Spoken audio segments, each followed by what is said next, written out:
So with that, let's jump right into it. As you all know, GDPR is a pretty big deal for a lot of the companies who are processing European Union resident data. And so it's also CCPA is considered as like kind of the GDPR version for California residents. And so most of the requirements, if you do apple to apple comparison, seems to be have evolved from the GDPR requirement.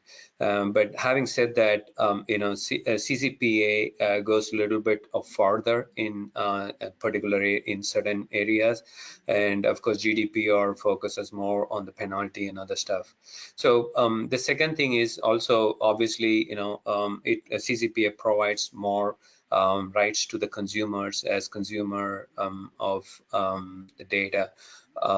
So it provides you access to your particular data and then what you can do with your data, and you could pretty much decide and determine what is that the companies need to do with your data.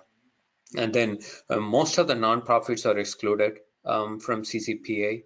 I think the intention behind that is nonprofits are probably not going to be, one is the cost of complying with that, and then the second thing is going to be nonprofits are not going to be pretty much profit-oriented, profit-minded to sell your data, consumer data to data processors and other things. And then as we speak, I think like as of last week, there were quite a few amendments that were added to CCPA, including the scope and what sort of requirements are in there.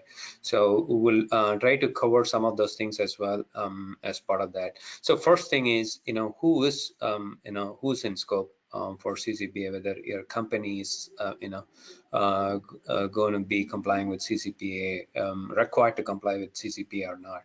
So this is all applicable for any profit business operating in California, in the state of California. If one of the three conditions are met, then you need to be complying with CCPA. So the first one is if your gross revenue is more than $25 million. I know like there are quite a few folks on the call. They're from much larger companies. If your gross revenue is more than $25 million, this is like across the board, not just California revenue. And then the second thing is if you receive or share more than 50,000 consumer data. They call it personal information. Personal information, it could be, I have a separate slide that talks about what is considered as personal information under CCPA.